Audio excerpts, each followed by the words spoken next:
morning, everyone. Welcome back to another episode of the Kelsi Sheren Perspective. This one, we're going to be talking about some uncomfortable issues like usual. But before we get started, as always, thank you guys to the listeners and those that are showing up and subscribing on our YouTube and all of our platforms and our Substack. It means a lot to us, but ultimately it's how we are able to do our show. So before we get started, if you guys haven't subscribed, please go over and do that now. If you can, it means a lot. And it also helps these amazing sponsors behind us who help us help you get better, heal, feel better, and move forward in your life. I want to talk about something around the MAID subject you guys have heard me discuss before. I know this is an uncomfortable one and maybe not always up your alley, but if you are American, I suggest you pay attention. It's coming your way. It's already there. And if you're Canadian, you've heard me talk about this before. My issue is that a lot of doctors in Canada think that they can play God, not just in Canada. This actual story is about America. Yes, Colorado specifically. If you haven't heard about it before, Colorado has started the euthanasia MAID program as well, and they have been doing it for a little bit of time. It's quietly unfolding, and no one's really saying too much about it because people think that in the United States, this isn't something that would happen, but it is. It's happening in 10 states and 1 jurisdiction and expanding. This one is happening to, well, somebody I wish it wasn't happening to. I wish it wasn't happening at all, but here we are. And it's at a place now where it's no longer just the terminally ill. It's not the Kelsi, but my grandmother's dying. Kelsi, but my loved one has dementia or Alzheimer's. No. Kelsi, this is somebody who was a young girl who was fighting for her life, but she was battling anorexia. So if you guys don't know what anorexia is, it is a mental health disorder that teaches you, tells you, convinces you that you should stop eating for whatever the reason, whether it's underlying traumas, something that happened to you, other things that could have triggered it and kicked it off, but it comes from the mind and it convinces you to not eat. It convinces you you don't need to eat. It convinces you that if you just move, you'll be fine. So this young girl named Jane Allen, this is important again to pay attention to for the Americans that are listening. Young girl, Jane Allen, she was just a great human. She was a former occupational therapist. She spent her early career helping children. But all in that, she was battling anorexia. And it's an illness that it doesn't just steal your weight, but it actually super affects your reasoning and your perspective and your hope and your willingness to keep fighting. I know people who have struggled with this eating disorder before, but to say it's not curable is an absolute delusion. I've seen people come out of it. I've seen people heal. And that, unfortunately, is not going to be the case in this story. This woman sought treatment in Colorado and she didn't find recovery. She actually found a system that told her she was terminal. That's insane. So let me repeat myself. A doctor in Colorado told a woman who just had a mental health disorder that was stopping her from eating that now she was terminally ill. That is just a lie. Let's start with that. That's a bold-faced lie. That to me sounds like an incentive to kill someone because people survive and heal from anorexia. We also know that it is a social contagion. There's a great book called The Irreversible Damage. Yes, it's about the transgender movement and the craze of the social contagion, but it's also taking a look at young girls and comparisons of putting anorexics on a single ward together and what really happens. So this actually came out, the story came out in the Daily Mail in the UK, which is crazy because you would think, okay, well, American stories, Americans are picking it up. Not so much on this one. This is what's really terrifying is we have doctors who are literally telling girls and kids and people that they're never going to get better, that they're never going to heal. And it's all because they're not eating. And we know that not to be true. We've seen that in Canada. And the way that you move from what's called track 2, a non-foreseeable death, to track 1, which is you can be killed in 24 hours, is simply by saying these words, I am no longer eating or drinking. And that will deem you as an individual who is going to die within a certain span, because we know without water, your body will shut down. So they now make it easier to kill you. This is essentially what happened here in Colorado. The doctors didn't fight for this girl's life. They actually wrote prescriptions to help her end it. The Daily Mail did an interview with Jane's father, Dan, 63-year-old man, and the clinicians actually labeled her with terminal anorexia, which is a phrase that doesn't even exist in legitimate medical literature, but it's actually being used quietly to justify assisted suicide for psychiatric conditions, which is insane because that's what's coming into Canada in March of 2027 if the new bill doesn't stop the expansion. Again, you can thank complete assholes dying with dignity for that, and for the fact that they want to not only kill all of the mentally ill, they are lobbying as well to expand to children. And that's not facetious. CanMap's own website and their own conferences that they put on every year, including the head of Sick Kids Toronto Hospital, I'll just say his first name, Adam, was on the panel advocating for mature minors to be killed. Super fun. It's crazy. That's Sick Kids Hospital. Just digress here for a second. Saved my brother's life years and years and years ago. My brother is 34 years old, and I remember my mom telling me these stories that Sick Kids helped save my brother's life. So to think now that they've fallen so far, and we've had to get children removed from that hospital due to them being poisoned and now passing away. This is not like it's not happening, and to pretend it's not is bullshit.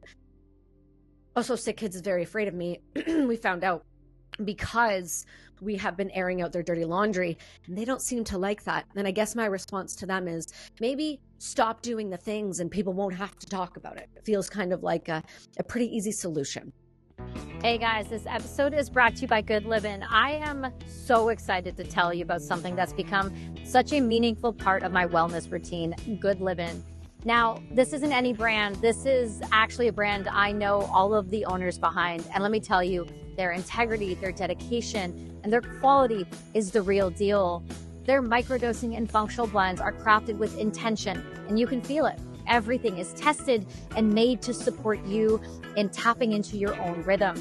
We're talking about blends for anxiety, depression and stress, ADHD, brain health, inflammation, sleep, and energy.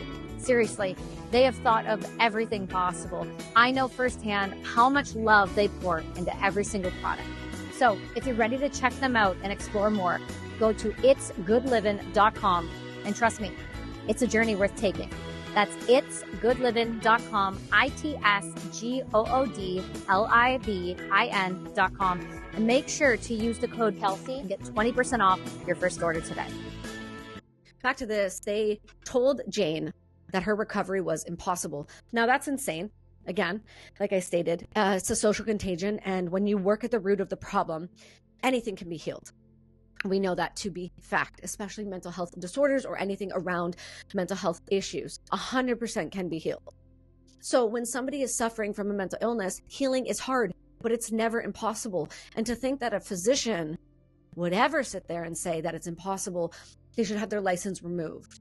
And as somebody who has struggled with mental health for 15 years since the war, I will tell you, I was told I would never heal, but here we are right now.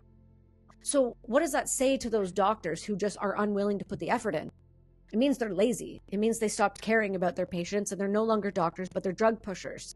This is what's happening in Colorado, in the United States of America. I've spoke to the United States State Department about this. We have had conversations. Here's my concern. RFK needs to pay attention. The president of the United States needs to be paying attention to these stories, because that means that these drugs that are let me just say this again, non-FDA approved drugs that were never tested for killing are currently killing Canadians right now and in America. And I'm pretty sure I remember during the whole pandemic that everybody was losing their minds saying, well, that's not FDA approved. That's not FDA approved. Okay, so why is everyone so okay with using non-FDA approved drugs at dosages that are so toxic and so painful, but yet they're okay with killing their loved ones with it, who were already suffering just immense pain and mental anguish? Can you imagine a doctor saying, there's no hope for you? Can you imagine going to a doctor thinking they were going to save you? And that's just not true. Not now. You can't trust people anymore. They're all being funded by someone. And I would highly encourage people to take a look into Dying with Dignity's donors. And you guys have heard me talk about them before, but let's just bring it up again. Their donors are people like Bell Let's Talk Mental Health Support, London Drugs, Shoppers Drug Mart, private law firms, Facilities for Jewish people and Catholics are donating to the largest pro-death cult in Canada. And in an upcoming series I'll be doing, we're going to break down the World Federation with over 80 organizations that are pushing legislation for eugenics. And that's not, there's 80. There is 80. And Dying with Dignity is one of the largest, most disgusting organizations on the face of the earth, promoting more and more and more these non-FDA approved drugs with a paralytic to paralyze you first. And if you think I'm being crazy, please go to the NIH website. You guys can do that on your own time. Just Google MAID kit. So MAID kit, NIH, drugs, paralytic, it'll pop right up. It's on their website. It's insane to act like it's not. And Canada is the only one that is using that. So let's remember, when we practice killing with eugenics, this wasn't just a Holocaust thing. This was a pre-Holocaust thing, but it's back in style. This is just the way we are getting rid of the vulnerable. This is the way we're getting rid of the disabled and now the mentally ill. When the family took, when Jane passed away and they took all of her emails, later recovered by advocacy groups, Jane wrote that she didn't feel like it was her choice. This is really important to point out. She didn't feel like dying was her choice. She felt coerced. Those words are so important here because if we take a look at why somebody ends their life when it comes to the medical community, you have to understand there is mass coercion going on here. There are support groups for suicide. There are support groups pushing people to this. We know this because we were able to stop a MAID procedure from happening, i.e. a murder. And that same doctor has been put under investigation, and that same doctor's name is Ellen Weep. You've heard me talk about her before. She lives in, her office resides in Vancouver, which is not far from me, which is disgusting. And to think that she's just in this city killing people and getting away with it, and then bragging about it on places like Salt Spring Island, where I personally went myself with others and listened to her lie to a room of 100 people and bragging that she's killed over 1,000 is insane to me. It's like sitting in front of a serial killer while she smiles right back at you and her next victims. They even encourage, and Dying with Dignity is even encouraging you to donate your assets once you die by MAID to them. That's insane. So when Jane said she felt coerced, it's not a surprise to me. She also said she felt abandoned by the very people that were supposed to heal her. When her father found out, he went to the courts and obtained a guardianship order. That is often what happens here when your younger or mentally unstable child, doesn't matter by age either. I'm not talking about young children. I'm talking about people over 18. They're still your children. When he found out, he went and got the guardianship order. He destroyed the lethal drugs before she could take them. That means a doctor prescribed lethal, non-FDA approved drugs because she had no clue how they would work, how they would function in her body. And she was lucky enough to have a father that was willing to step in. Jane had suffered anorexia from her teens. She lived in Missouri. She moved to Colorado, and she sought treatment at an exclusive boutique eating disorder practice in 2018. She was eventually diagnosed with terminal anorexia, which is insane, in December of 2020. This is why you guys probably didn't hear about it in America, because things were going off in 2020. But then Jane lived a few more years and she fought her way back, even adopting a puppy. So that doesn't sound like somebody that wants to die to me. It sounds like somebody that was coerced into ending her life. But she did eventually die from long-term damage that anorexia had caused her body, but not from the poisons that the doctor prescribed. Her father intervened and gave her time back. He gave her actual dignity. This episode is brought to you by Ketone IQ. And if you guys have not seen me drinking it, it has been behind me. It has been everywhere. But ketones, I want to tell you a little bit more because you ask all the time, are a powerful macronutrient and they cross the blood-brain barrier. They supercharge your brain. And not only do they do that, I have reported and seen my own sharper focus and stronger endurance in next level performance. I use them before podcasts, before keynote speeches, and before I work daily with clients and when I get on my road bike. But this is not just that feeling good type ad. This is for real. This is backed by science. And in a placebo-controlled study, Ketone IQ users saw a 19% increase in sprint power, 13% in more peak power, and 10% less fatigue. And the ketone levels spiked 5 times in just 20 minutes.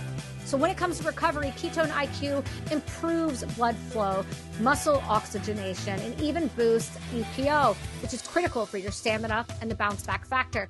So if you guys are chasing that edge, physical or mental, Ketone IQ is the shortcut to getting into those zones. Do yourself a favor, go over to ketone.com and use the code Kelsi. You're going to save 30% off your next subscription. And I do promise you, ketone is no joke. Ketone fuels the flow. And I'm telling you, it is the best thing I have ever gotten into.